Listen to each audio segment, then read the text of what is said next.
Here at Tinkle, we've had a lot of accomplishments. Of course, increasing viewership, thank you for that. 25 episodes, thanks for that. 50 episodes, thanks for that.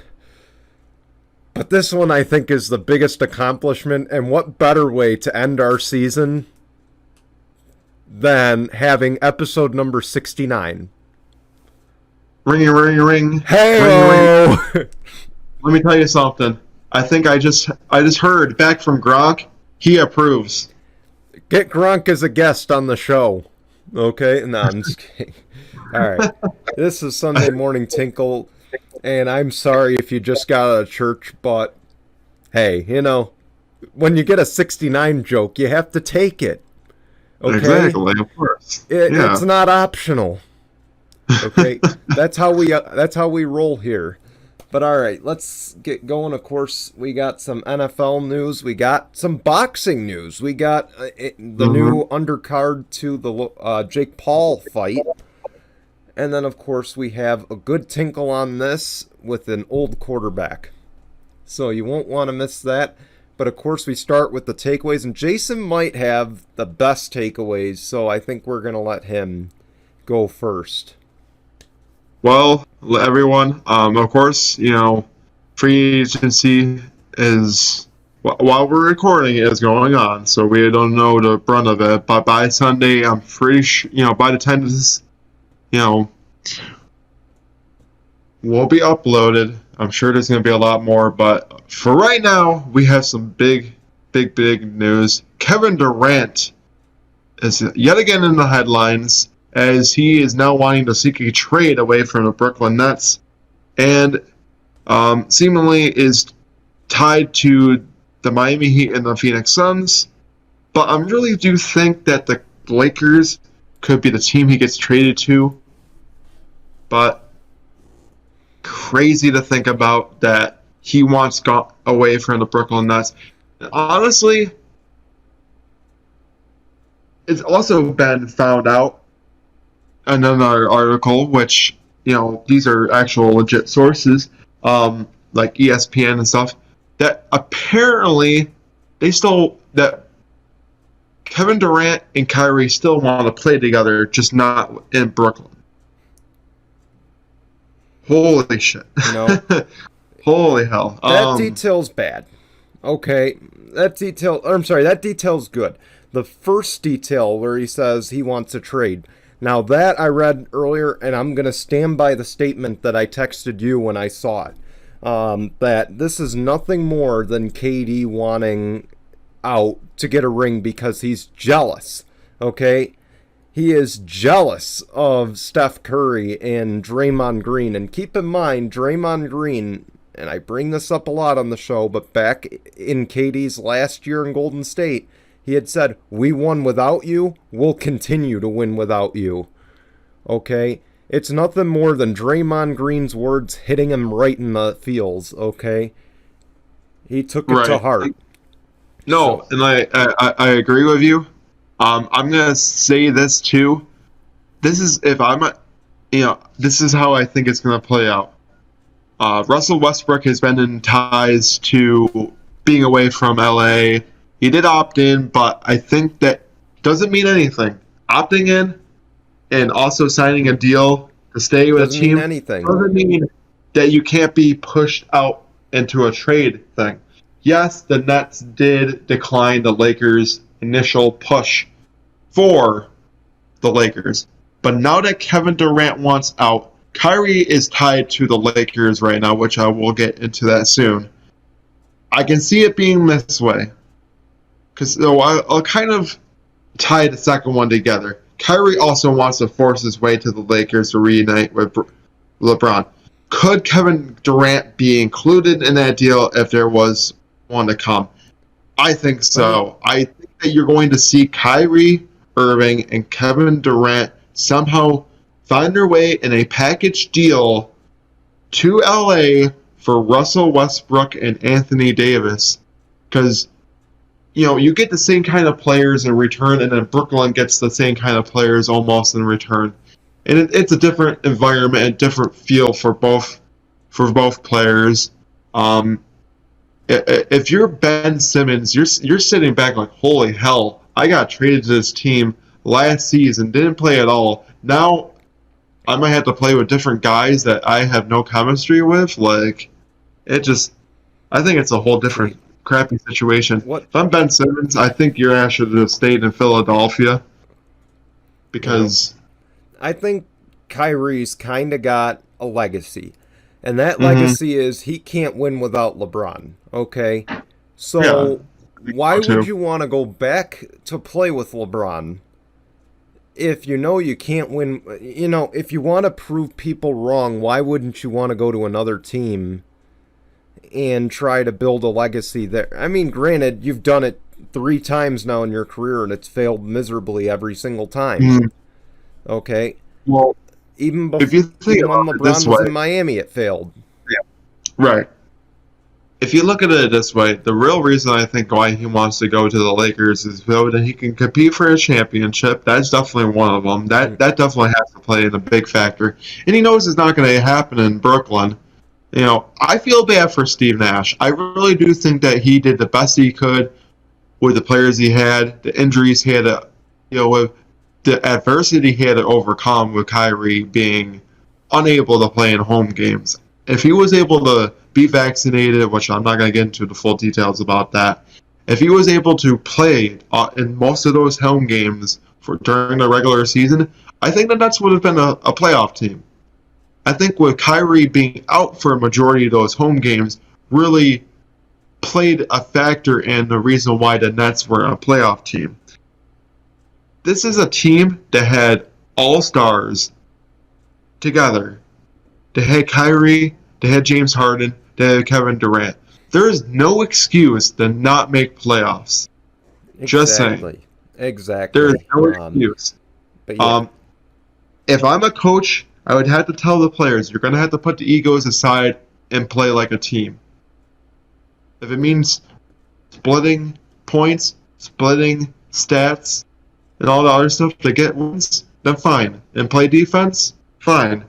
But today, in today's NBA, you're going to see a lot of ego ball. You're going to see, well, I'm the best there is. Why should I have to split my duties with another all-star? I should be the one that's, the main focus on the team. Here's the thing. If you want to play with a full roster of all-stars, why don't you wait for the all-star game? Or better yet, go to the 2024 Olympics and play. Right. Okay, that's the only place it should be acceptable, that you play with a full star-studded roster. Not just to go beat up on the Warriors or go beat up on the Lakers like they've tried to do the last few years, which, granted, they've succeeded with the Lakers in terms of everything else. So, again, all this just to lose in the conference finals or the semis to the Suns or the Warriors there. Right. It's ridiculous. Yeah, I agree. But gonna get on to my last takeaway. If there's any player that has really come in his own and deserves the money and doesn't let the ego or anything talk, but you know what I tell you, man, money definitely does talk. Jalen Brunson is tied into the New York Knicks on a 4-year, $110 million deal. The real question is, should the Mets hit the panic button, or can they strike a deal on a good replacement? I think you can hit the panic button a little bit because he did really, really well and helped the Mavericks get into the Western Conference Finals this past season. Being the second guy behind Luka Doncic, averaging 20 points during the playoffs, was crucial to him getting the big deal that he is planning on getting. I wouldn't really hit the panic button too much because who knows? The Mavericks could still swoop in and still give him like a max deal, a max contract. Could they lose some pieces in the process or ship some pieces off to other teams? I think so. I don't know what their cap space salary looks like. I know that they don't have a whole lot because there's still a lot of players under contract for next season. But if I'm the Dallas Mavericks, get rid of players like Davis Bertans. You really don't need them. You could probably get rid of a few others to be able to create some cap space. The Knicks, what they did, they traded away Nerlens Noel and Alec Burks to the Pistons, and were able to clear up $30 million in cap space to be able to sign Jalen Brunson to that kind of deal, which is insane to think about. But when you're desperate and you're trying to do as much as you can to make that team better, I think bringing in a guy like Jalen Brunson would help that team out and could be a potential playoff team. You still have Tom Thibodeau, so, I mean, Tom can still do a decent job with the Knicks. Bring in Brunson. You have R.J. Barrett. You have Julius Randle. You have other pieces in there. You got Jalen Brunson, too. So you have the pieces in place. And as far as a good replacement, Kemba Walker has been traded to the Pistons, but he's looking for a contract buyout. So he could be a low-key He could be a bridge guy for a few years to link up with Luka. I still think that Goran Dragic could be looking to the Mavericks as well, because he's playing with Luka right now with Slovenia. They are both Slovenian, so I can see something like that.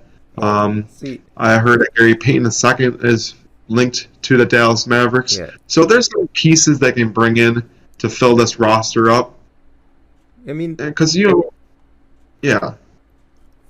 Sorry, I was gonna say. I mean, Tyus Jones is also out there. That's a possibility. I mean, he has a very low turnover ratio. Of course, that's pretty big. He has the best assist-to-turnover ratio since the 1977-78 season, which would be obviously a big add, a high IQ point guard for the Mavs. Of course, there's also going to be Zach LaVine. Maybe they can add him to play a little bit bigger. I'm sure, I don't know if he'd play point, but I mean, it would be certainly an intriguing ad. I forgot he is in free agency too. So you probably could, because you lose Brunson. That's a big contract. That does save you a lot of money too. Another interesting thing, of course, when healthy, and I'm actually looking at the numbers, so that's why, if you're like, how does Brian know all this? He doesn't watch the NBA. Well, I look up the numbers sometimes. Colin Sexton's available too. That's a possibility. Of course, he did get hurt. He tore his left meniscus last year, but he's averaged almost 25 points a game when he's healthy. Another guy who could kind of take the weight off of Luka in situations. Yeah, I feel like the Mavs really had to add that kind of player. I mean, Christian Wood can be like an all-star type player with Luka at the center position. He can hit the threes. I just hope that he's not going to be another Kristaps Porzingis, and not doing super well for the Mavericks. But I think if you add another kind of rotational player, somebody that can add extra production, kind of like a Jalen Brunson, that can give you like a solid 20 points per game as a starting guard, I think there's some options, and the Mavericks really needed to strike a deal and get a good player to surround with Luka Doncic, so then he's not having everything on his shoulders and stuff like that. So there are some options, but we'll happen to see, because it's still going on right now. Usually day one is very heavy, but this year is definitely not as big as other years. I guess there's one thing to be noted, that now we have a big three yet again in LA. No, I don't mean the Lakers. The Clippers. John Wall, once he clears waivers, is linked in to signing with the Clippers. So now it's going to be Kyrie Irving, or Kawhi Leonard, John Wall, and Paul George, which could be very interesting Let's see. But Yeah. as far as that, I'm going to let you All right. go into your Let's- takeaways. So I'm going to take the nice lap of shame here. Of course, we saw what happened on Sunday, and I mourn the loss of the Tampa Bay Lightning. Of course, they were so close to making it a three-peat. Got to the Stanley Cup Finals. I had said, a 3-1 lead, it's not necessarily a safe haven, okay? I have said that multiple times. They won on Sunday, or I believe they won, advanced to Sunday, and that's when the Colorado Avalanche won the Stanley Cup in 6 games, of course, ending Tampa's chance at a three-peat. Let me just say, normally I'm not the most gracious loser in terms of, when the Tampa Bay Lightning lose. I'm not normally... Jason knows, he played with me when we played basketball. I'm not necessarily the most gracious loser because I want to win. But, Right. let's be honest here. Colorado was on a whole different level. Colorado absolutely 100% deserved this cup. And frankly, I could go as far to say they deserved last year's as well because they were that talented. Of course, the Lightning, dealing with the injury to Braden Point. I don't want to make that the excuse for why they lost, because why they lost is they straight up got outpaced. Plain and simple. Okay? They got outpaced, they got outshot, and they just had no answers for Colorado's speed and, of course, their scoring ability. Vasilevsky, I think, honestly played the absolute best he could. Given, the way his defense was not really helping him out. So, again, I don't want to put blame on Vasilevsky, but I don't really want to put blame on anyone. I think the team as a whole played really well. They were just simply outmanned across the whole boards. They, when you go 6-on-5 in the final minute of the Stanley Cup Finals, and you can't keep it in your own zone, I think that's all you need to know about how badly outmanned they were. Right. So, congrats to the Colorado Avalanche. 100% they deserve it. And, I'm sure maybe if the cards go Tampa's way and we can get, they can get some contracts renegotiated. Obviously there are going to be players that are going to have to leave because the cap is so high. But if they can just keep, the core group, I think they can make another good run.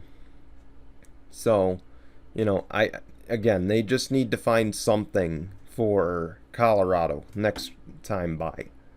Because I imagine Colorado will be back next year if they keep the same roster. Of course, we're still a long ways away from that. So with that, I think it's a good time to move on to the second point. And this is massive news. Okay, Jason had a massive story. Now I got a massive story. UCLA and USC, of course, University of, both in California, both in the Pac-12, or Pac-10, I'm sorry. Yeah, Pac-12, my mistake. They will be leaving in 2024. That's a huge bombshell, of course. The Pac-12, a big Power 5 conference, and you got 2 of the biggest hitters leaving the conference. Of course, UCLA, pretty damn good in basketball. USC on the football and the basketball side last year were both phenomenal. So this is a huge, huge hit to the Pac-10. Or Pac-12, I'm sorry. I wrote down Pac-10. I don't know why. But, of course, now the big question is, what conference will they go to? I know you don't pay attention too much to college, so maybe a rhetorical question. I mean... See, I'll be honest. Big Ten, ACC, I have no idea. It won't be the ACC. I don't think it'll be that. I could see the Big 12 being a possibility. I don't think the Big 10 will be. What I think could happen is they go to the WCC, which is, of course, the conference that has Gonzaga, and they become football independent. That's a real possibility. Of course, UConn, keep in mind the UConn Huskies currently do that. They're in the Big East right now in basketball. The Big East is no longer a football division. So that is why they have to play conference independent. But, that's a possibility. The WCC is, of course, the Northwestern. I believe that's the Boise State Conference. I would like to see them go to the Gonzaga Conference, at least for basketball, because, again, they're the two biggest hitters in the Pac-12. And I feel like if they can go to that conference, they're going to bring in a lot of money, because both these programs carry a lot of cash with them. They can really bring that conference up to maybe a Power 5. I think it's going to knock the Pac-12 down, 100%. But they can certainly, them, Gonzaga, St. Mary's, again, there's 4 teams. You could argue for San Francisco. So now you got 5 teams in that conference that could be heavy hitters when it comes to tournament time. All right. So, again, we'll see what happens. Of course, I'm sure in the coming weeks there will be more announcements regarding what's going to happen to UCLA, what's going to happen to USC. So, time will tell. Of course, and keep in mind, this is in 2024, so we still got 2 years to figure this whole mess out. Yeah, true.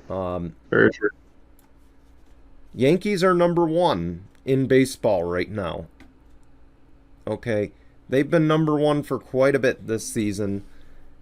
But I think they've met their match. And that match, of course, the same team that beat them in 2017 to go to the World Series. Yes, using trash cans to get pitch count, or the pitches that were going to be thrown. Stealing signals and all that. Well, the Astros got themselves a no-hitter over the weekend. On Saturday, they threw a no-hitter against the New York Yankees. It was combined with multiple pitchers, and it is the first time since 2003 that the Yankees have been no-hit. And guess what? It didn't just stop after the 9 innings on Saturday. Of course, they already lost the series last weekend, but it continued into Sunday's game for the first 6.5 innings. There was no hits for the New York Yankees. So 16.5 hitless innings for the Yankees, who, again, big bats this year. That's been what's happened. Aaron Judge is the home run leader in baseball right now, likely the front runner for the MVP race. And that leads the question, are the Astros the team that could very well beat the Yankees come this postseason? Well, if they do it, hopefully they don't cheat this time. I don't think they'll have to do that, if we're being honest. And I think now with the new regulations in baseball, they won't get away with it.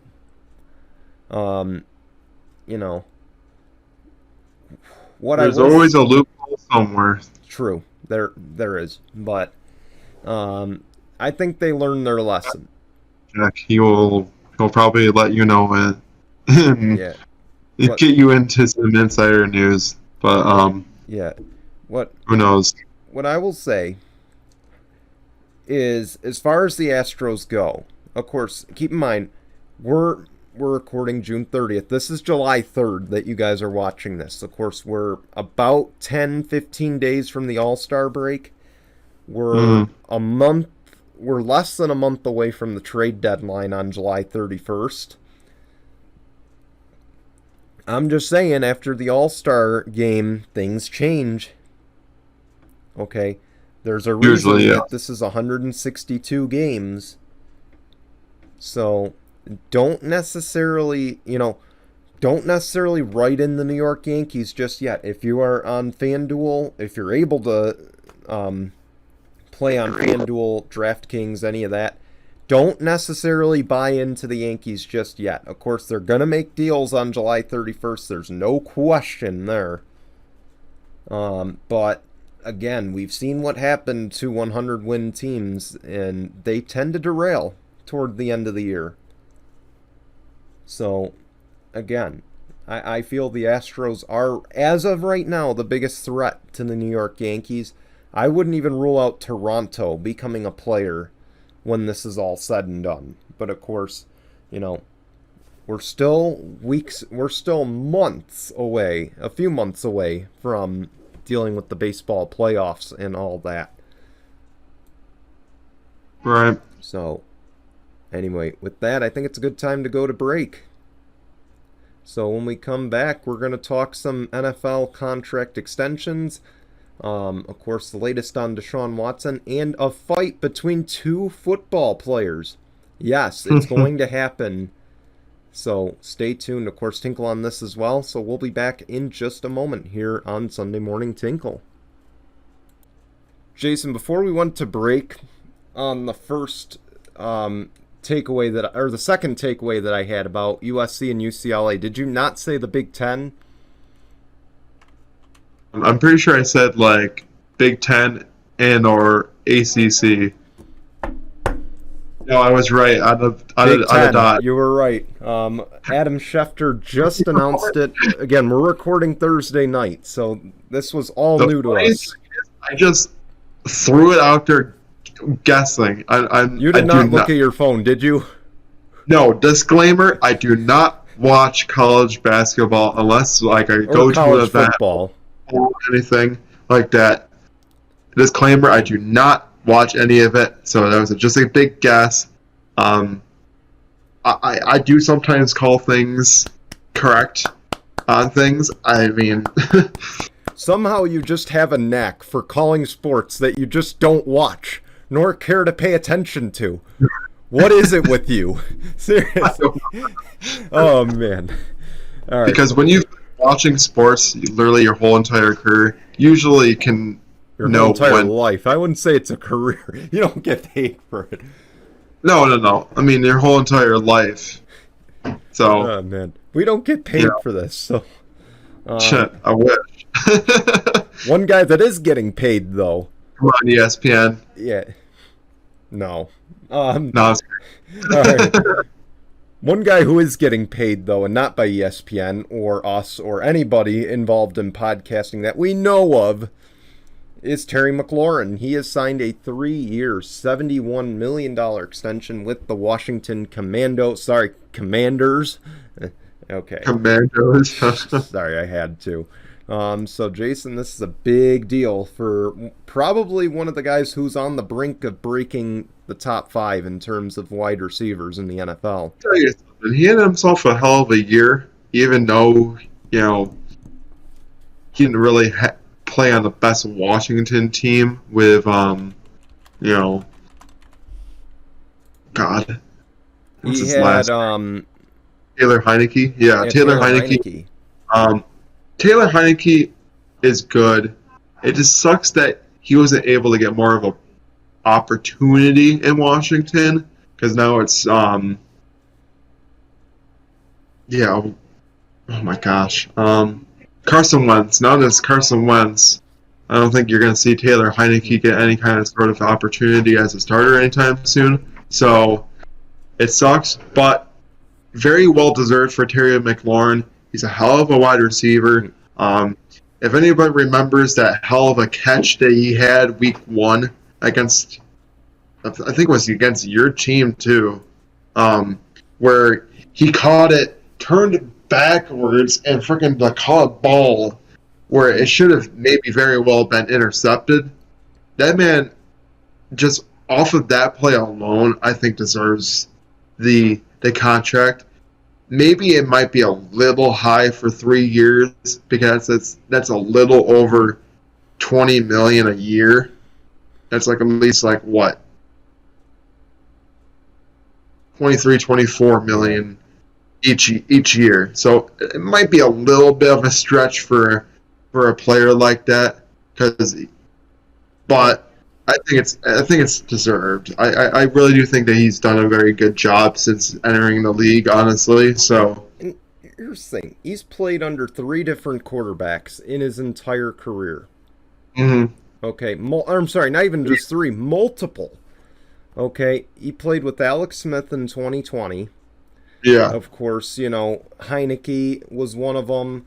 Ryan Fitzpatrick. Ryan Fitzpatrick last year, he was supposed to play with the whole year. Mhm. And then, of course, Ryan Fitzpatrick got hurt, season-ending injury. So, Pretty sure there was a player before Alex Smith as well in Washington Dwayne that same Haskins year. was one of them. Yeah, but yeah, Of course, rest in peace, Dwayne. Yeah. But, there was Dwayne Haskins, there was him, there was another quarterback, too. I think it might have been Colt McCoy, but you might be right. I don't know. I can't remember who else was quarterback there in Washington, but he's about to head into his multiple different quarterback. I would Yeah. think that Taylor Heineke is still under contract now. so here we go. So they had Case Keenum was the other quarterback. He's had Dwayne Haskins, Colt McCoy, Buffalo. Case Keenum, of course. Then in 2020, he had Taylor Heineke, Steven Montez, Alex Smith, Yeah, but he only caught passes from Taylor, Alex Smith, and the other there. But and then of course Taylor Heineke and Ryan Fitzpatrick, and I'm pretty sure there was Kyle another Allen, quarterback. too. Yeah, I was about to say, I'm pretty sure there was another quarterback in the same year that Yeah.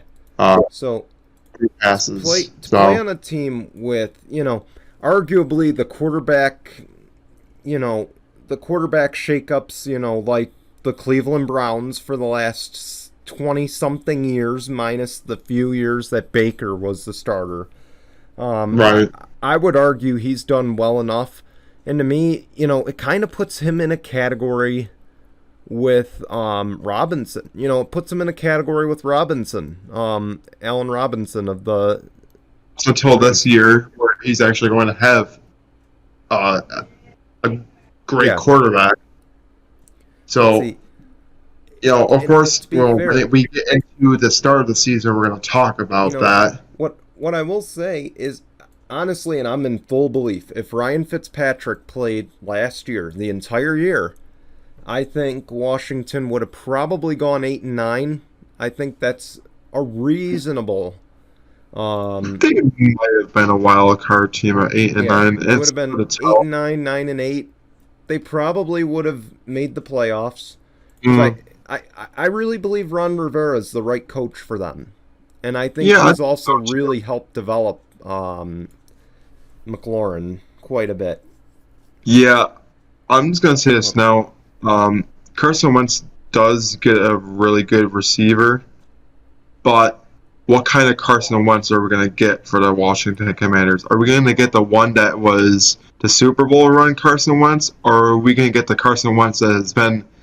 I mean, Carson Wentz wasn't bad last year with the Colts, don't get me wrong. See, what sucks is I feel Taylor Heineke deserves another shot as the starting quarterback, but he said it, and we're going to say it, I think, where it's, Carson Wentz's contract is already determined who the starter is going to be next year. Yeah, of course. Okay, there's no way around it, really, unfortunately. Don't get me wrong. At least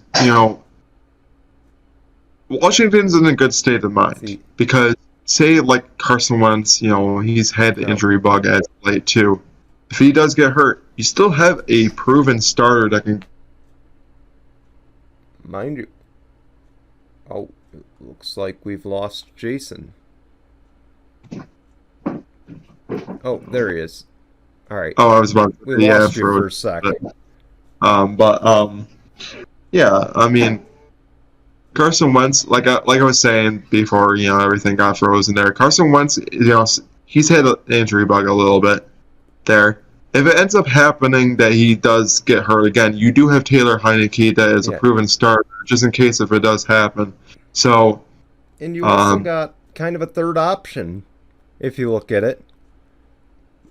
Probably, I don't know. To me, it's a low-risk, high-reward option, and that would be UNC quarterback Sam Howell.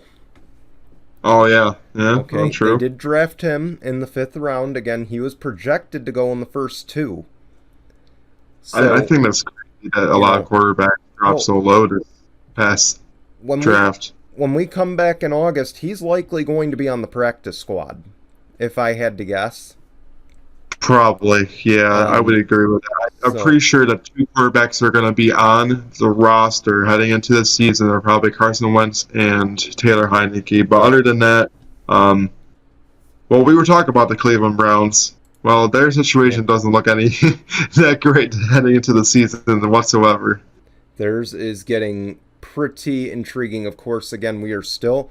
It'll happen while we're on break. We know it will.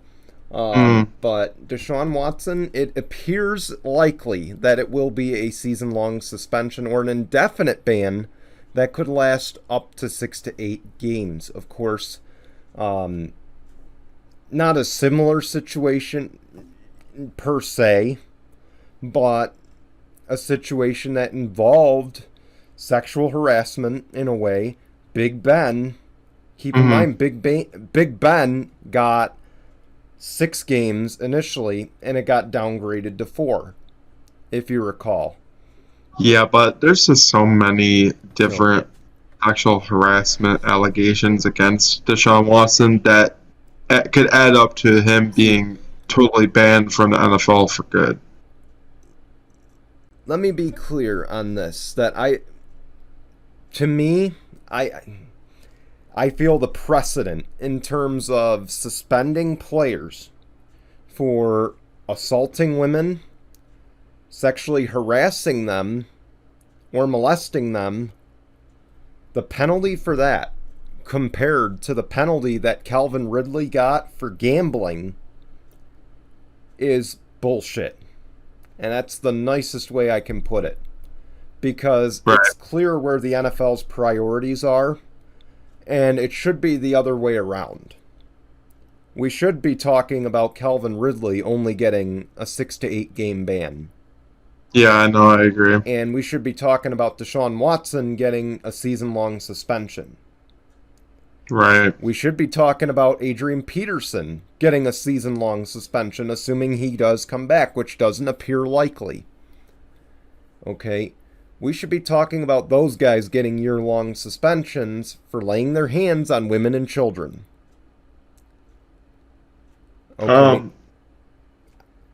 I just want to say that because, again, I don't like getting political. I don't like getting into this matter too much, but, it's frustrating when you constantly see where the NFL's priorities are.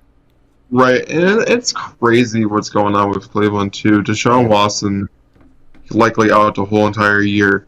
Baker Mayfield's still under, contract Baker's with Cleveland. Probably going to hold out. Probably going to hold out. Yeah, so holdout's possible. Your third option that ends up being Jacoby Brissett. Jacoby Brissett has started in the league. He could be somebody that can go out there and start right away and be able to be ready for the Cleveland Browns if it gets to that point. But if you're heading into the season and you're a Browns fan, you're looking back and like, really? That's our best option, Jacoby Brissett starting the season? If I back that train up, though. Would you man the hell up and still play and be like, and prove that you could potentially get picked up by another team this offseason? Because I would man up, pull my big boy pants on and be like, yes, there's another starting quarterback in here, but if I go out there and I perform really well and end up leaving this team after this season, then my trade stock and my value in free agency go up. If he sits out and holds out the whole entire year and then gets traded, that stock goes way down. It's clear the Cleveland Browns don't want him in the equation either. That news actually came out today that they don't even want him. on the field. Then So why, it's not. then why even keep him on a team? You had the chance to trade him away, yet you're holding him hostage on a team he doesn't even want to play for. That you don't even want It's like anything to that. do with him. It makes absolutely no sense to me. Baker Mayfield is like that beat up antique that you try to sell on Craigslist and you post it multiple times hoping that someone will take it, but deep down you know no one's going to buy that piece of shit. Okay? Right. And I'm not referring to Baker as a piece of shit. I'm referring about the Craigslist thing cuz I think Baker's a decent quarterback. Yeah. But, what I will say is Jacoby Brissett, ignore what happened in Miami last year, okay? Ignore that. That was a mess. That was a train wreck, what happened in Miami last year.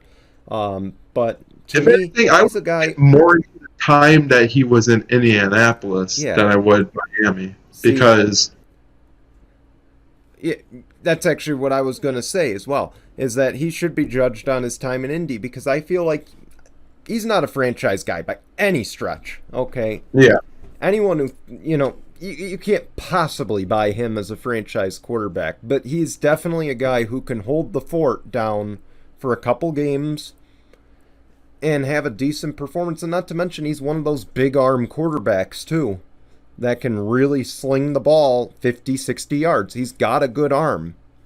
right. So that's something to keep in mind. But as far as your one question, should it be longer or shorter? No, it should be longer than 68 games for DeShaun Watson, because 24, 25 allegations Yeah.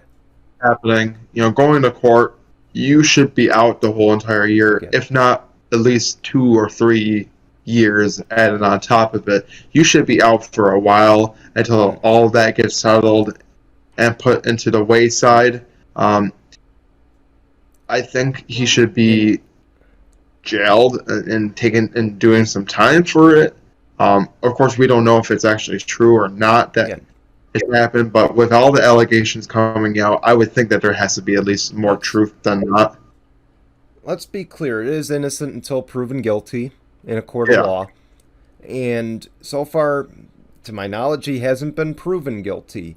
What I will say is, if he's guilty, in the day and age where we have the Me Too movement, again, I don't like dragging politics into this, but I feel it's an important add-on to this discussion. Right. In the era where we have Me Too, we have the growing presence of social media. You can't let him, compared to when Big Ben did this. Because when Big Ben did what he did, and he should have been suspended a year too. I'm sorry. I will say that. But there wasn't the big social media presence. There wasn't the big sexual misconduct allegations that we've seen in the last 4 or 5 years. Right. Okay. Now we're seeing it all come out. We're seeing it all unravel. And DeShaun Watson is in this mess. Okay. This is where he should be suspended for a year. And the NFL should step up and make an example of, we are not going to tolerate this. Right. And let it be a message to the rest of the league saying, we won't tolerate it. You do it, you get found guilty, you're done. End of discussion on that. Okay, if they hit him with a 6 to 8 game suspension, we're back in 2010 where Big Ben got accused of rape and suspended for 4 games. So I think there he is. All right. So I thought I lost you again for a second, but I figure now's a good time to move on to the next story. And this one might be a fun one. I will tell you, we've both been on the record for not liking Jake Paul. We've both been on the record for saying that he shouldn't be in boxing, but I can tell you one thing he does well, and that is promoting and getting people to buy his pay-per-views. Not necessarily for his fights, but the undercard always seems to have something that you just like, it's going to be a train wreck. But you just have to watch it. And this is one where it's going to be a train wreck. It's not going to be a good fight, but you just have to watch it for the names in it. Le'Veon Bell and Adrian Peterson will fight each other in December on the Jake Paul undercard. And of course, what do you think of that? If we know anything about Adrian Peterson, he knows how to beat the shit out of anybody. What? Sorry. I said, if we know anything about Adrian Peterson, we know he can beat the shit out of anybody. And know that, I know I'm not trying to refer to his child. That's going to be so misinterpreted. But I'll let you have it. Le'Veon Bell, I don't know. I don't see him as much of a fighter, but I think it's going to be a good boxing match either way. If I had my money on anybody, I would definitely say Adrian Peterson over Le'Veon Bell. Keep in mind, this is not the first matchup where he's had an NFL running back in the equation. Now, he's got two of them. The last one he had, of course, it was Frank Gore and Darren Williams, the point guard from the old New Jersey Nets there. So, yeah, he's had Chad Johnson too. Yeah, I believe he had Chad Johnson as well. That was another big one. So, like I said, again, it's just one of those things where Jake Paul puts on a train wreck as his undercard, but it's just something you got to tune in and watch. Right. You feel like you're obligated to watch it, but I will say, I think Adrian Peterson has the edge in this fight. I don't know, but Le'Veon Bell is younger. He might be a little bit quicker than AP. So I wouldn't rule out a possibility that Le'Veon pulls this fight out. That don't mean anything. Frank Gore was older than Darren Williams. He saw what happened. Yeah, and Frank Gore, of course, now retired, which I imagine Adrian Peterson will be at the conclusion of this season.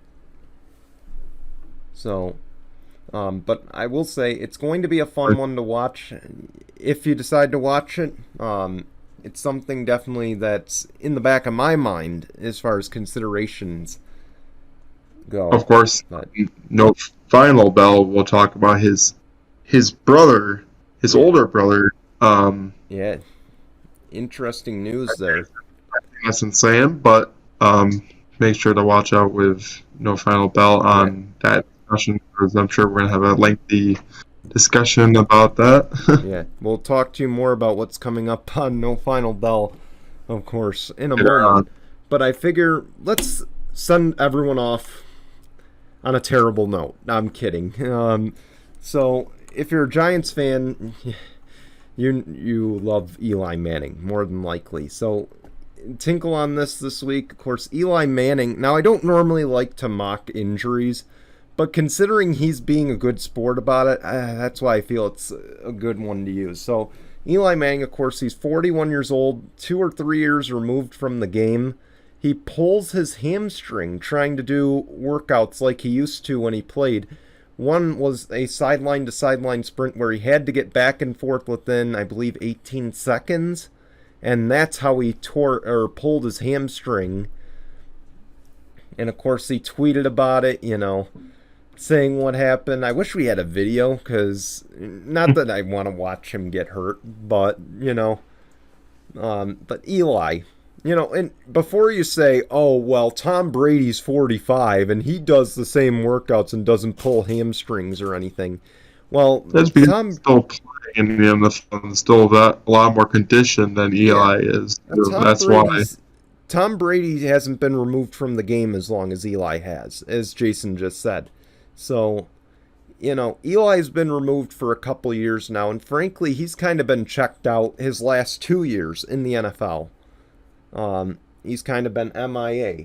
So, you can't judge Eli Manning, you can't compare the two in terms of that. And it'd be the same thing if Peyton Manning went out there and did the same exact thing. You can't judge him on that. But for Eli, come on, man, you're 2 years out of the game. You retired to spend time with your family and you wanted to be a Giant for life. Okay?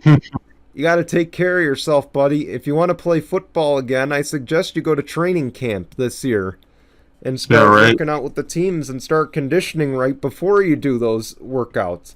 Know your limitations. Again, I'm almost 26 years old, and I think I know my limitations at this point. And for that, and I say this is before the show, just a disclaimer. Before the show, of course, I was telling Jason how I ran earlier in the day, took some Celsius, and let's just say it was a fun afternoon where I was pretty hopped up on caffeine after running for a little bit. But we'll leave it at that. But again, for the most part, I know my limitations. Eli, find your limitations and tinkle on this, bud. Yeah, right. Exactly. Poor Eli. I'm hoping he's doing well after pulling his hamstring, because I'm sure that's not a fun injury to even have. Like it. But hey, so leave the working out to the ones that are still playing the game, not the ones that are like a couple years removed from the game. Leave it to the current professionals. Not the past professionals. But with that, before I ask you what comes up or what's coming up this week on No Final Bell, I do want to once again, for the final time in our Sunday morning Tinkle season, want to bring it up. The fantasy football league that we ran last year, it is back once again. Of course, we have the draft set for late August. It'll be the only draft we stream on Tinkle Sports and Entertainment. I believe it's the 28th, if I'm not mistaken. I have to double check. I texted you about it, so... we have it written down here. Fantasy Football League returns the season. Yeah. End of the season today. We will be back August 28th to recap NFL preseason. Yeah. And, of course, we'll be back then. So August 28th will be our Tinkle Sports draft, of course. We'll be live for that. We will have the show back that day as well to cover all the cuts, hopefully, all the preseason news that happened, and ultimately get you caught up on everything that happened in baseball, NBA free agency, all that. So that will do when we get back. Look out for that. It's probably going to be a big, season premiere for us, as, we will be heading into our third season, which is very exciting. And mind you, of course, for those who don't know why we take a long break in the summer, I want to say it's mainly because... So, mainly the reason we take a break is because, of course, once the NBA season ends, once the hockey season ends, we don't have football on TV in terms of the NFL. We're kind of in that period where everything's sort of figured out. And it's mostly just off season. The only thing going on is baseball, really. So we figure there's not much that we can cover in 1 hour that's of the current season other than baseball. So that is kind of why we take a midsummer break, and both of us have very busy summers in terms of working, so it's also even more reason to kind of get away, get to enjoy the nice weather as well.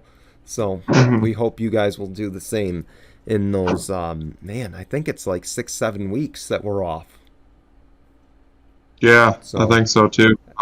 But it'd be literally from like July 3rd to August 28th. So almost 2 months. Yeah, almost 2 months. Don't miss us, or maybe do if you don't like us. But anyway, what you won't miss in that time, of course, our separate shows will continue, of course.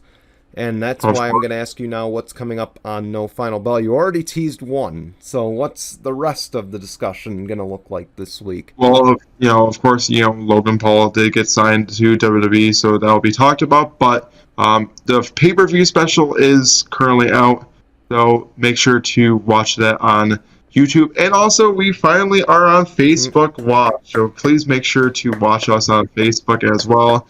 Welcome to the party.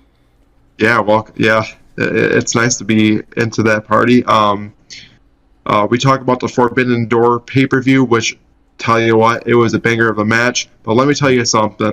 I don't want to go full on with it, for all the fans that so-called claim themselves as wanting more women's wrestling in AEW and then leaving between it and then coming back for all the other men's matches that were happening, big F you. Big F you. Because you're the ones that are a big problem on that. That's all I can say. But other than that, also there's blood and guts that were happening, so we will be talking about that heading into the next episode, which should be 40 something, like episode 42, I think, 42, 43. I can't remember the exact number, but we're getting slowly up there. We're not going to be pushing anywhere close to You'll catch out of turn 4 by the time winter hits, because you know that's not a winter show. Yeah, exactly. So, of course, there will always be something every single week for No Final Bell, because there's always constantly wrestling news sometime here and there. So, and then of course, what's coming out of on the turn 4? Oh. If you haven't seen my Twitter, by the way, at Tinkle_B Hummel, I'm not sure if you saw it, midnight Sunday. I know you didn't, you don't have Twitter, but I got a little heated about some of the NASCAR coverage that happened, of course, and it spilled over into Out of Turn 4 on Tuesday. But I'm here to tell you I don't apologize for anything that was said. Okay.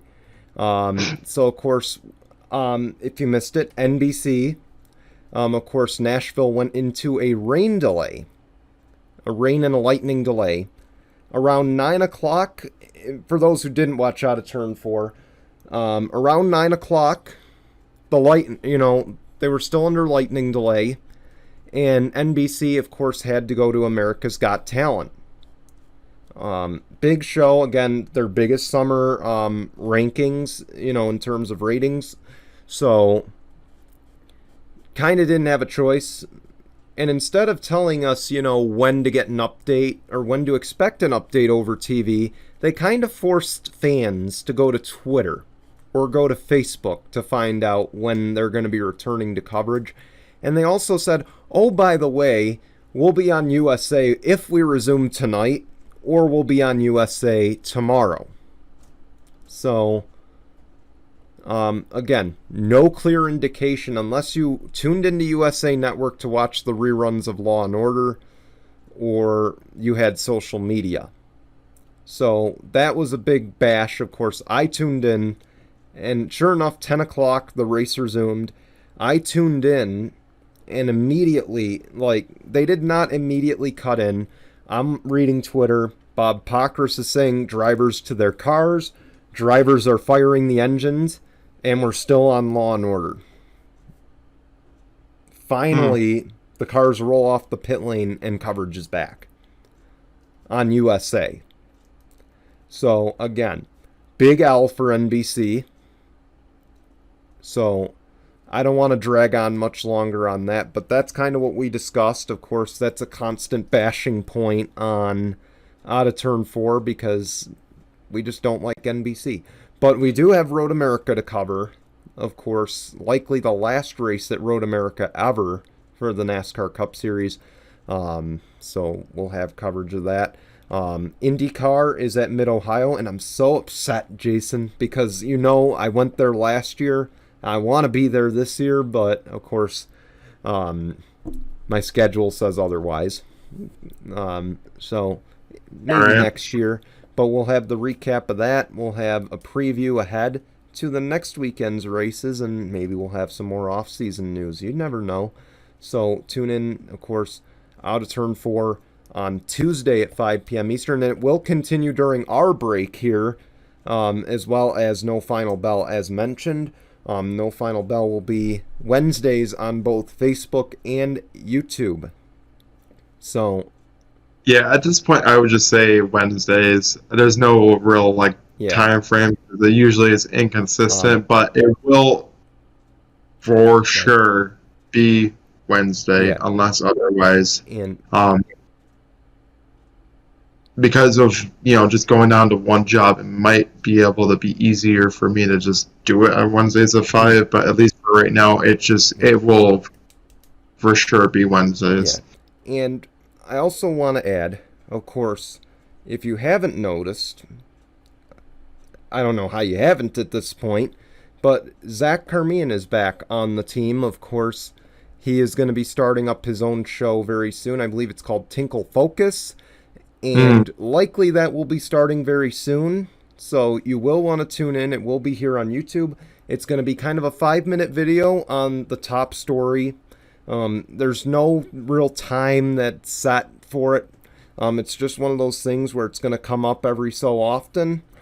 And Zach's going to spend 5 minutes just 5 or so minutes talking about the latest news. The biggest headline. So be sure to tune in. Tinkle Focus will be getting going very soon, I'm sure.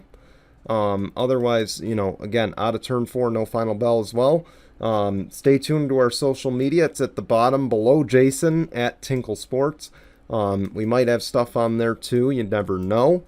Otherwise, we will see you back here in about a few weeks. Jason, happy birthday, by the way. Yeah.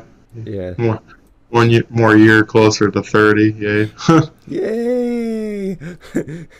All right.